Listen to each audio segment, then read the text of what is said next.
Hello again, everybody.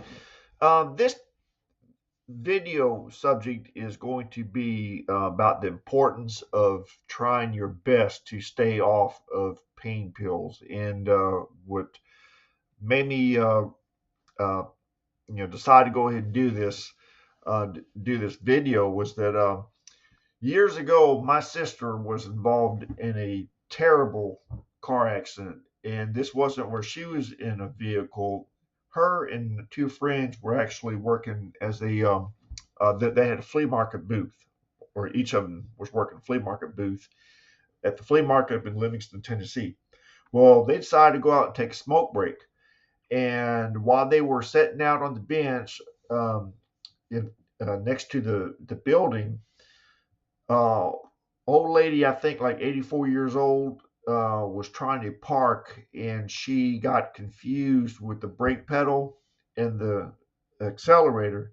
And she actually hit the accelerator, jumped the parking curb, and run into all three of these women, my sister and her two friends, to the extent that she still had her foot on the accelerator. Somebody had to run and open the door of the woman's car. Thankfully, it was unlocked, and pull the woman's foot off of the accelerator because she had all three of the women pinned against that bench in the building. And my sister received the most severe injuries of the three, but all three had to be airlifted to Nashville to the trauma center. My sister stayed in the hospital for 5.5 months, stayed in the bed, and had to relearn how to walk. And I think it broke her pelvis, her hip, I think her femur, if I'm not mistaken. It's been several years ago, so I don't remember exactly the extent of her injuries, but she was in the hospital for 5.5 months. And when I was talking to her while she was in the hospital, I told her to please do whatever you have to do not to get hooked on the pain pills. And the reason I was saying this was because while I was still working at the police department in North Charleston, um, I had an off-duty job, like every other Saturday or so. I was working at the Charleston Center for Behavioral Health, which was basically a methadone clinic. And if you don't know what methadone is, that is the legal substitute for using heroin or obituates, pain pills and stuff like that. Sad thing is, methadone is harder to break than what you was actually hooked on, um, which just um, makes me think about don't be judgmental of people that are hooked on drugs. There's there was a lot of patients there at this methadone clinic that were lawyers, athletes, doctors. Uh, I mean, important business people, people in public safety.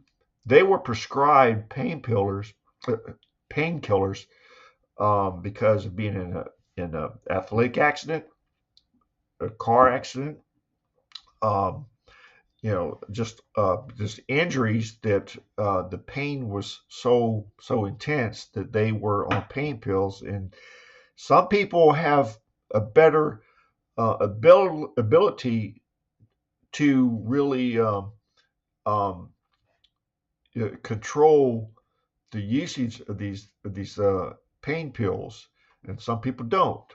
So when you hear about somebody that are, that, well, they call them junkies and all kind of stuff, sometimes it's not their fault. Sometimes it's not people that just didn't care and wanted to just get a high, and they end up getting hooked on heroin and these pain pills and stuff like that, Oxycontin.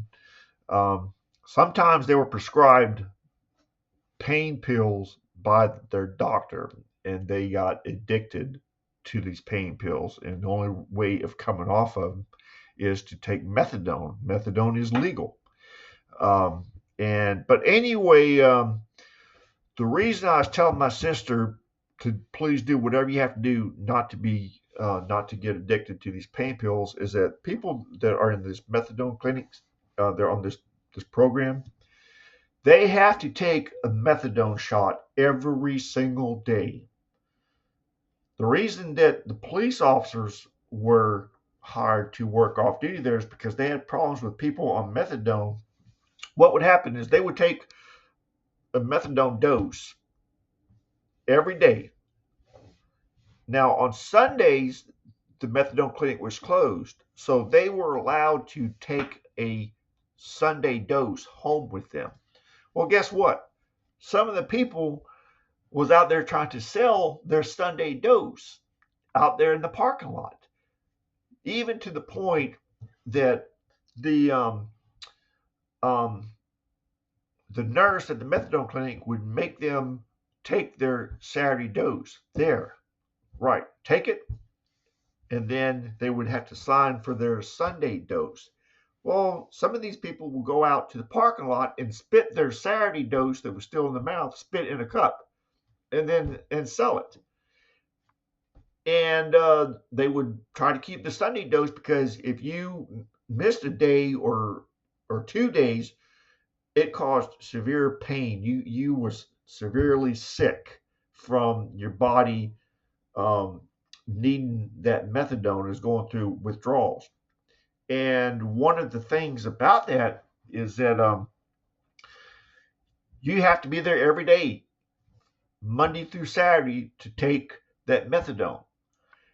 These people were not allowed, they were not physically able to go on a weekend trip, go out of town, go camping up in the mountains, take a cruise, um, go out of state, or even like, halfway across the state to visit their grandkids for 2 or 3 days, because they had to be there every single day at the methadone clinic to take that methadone.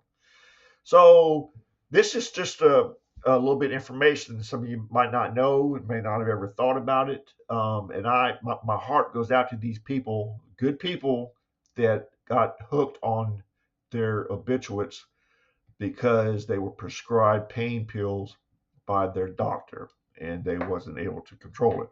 And now my sister, I'm so proud of her. My sister was able to not get addicted to his pain pills. And but anyway, so that's just the subject of this video. I hope you enjoyed it. I hope you learned something. And please like, subscribe, and share. Share this to people that may, kind of live life a little on the edge. You may, think that they partaking in stuff that they shouldn't. And there's a serious uh, uh, issue if they get addicted to these opioids and pain pills, of course, heroin and stuff like that. There's a serious consequence. But anyway, appreciate it. Hope you enjoyed the video, and we'll see you next time.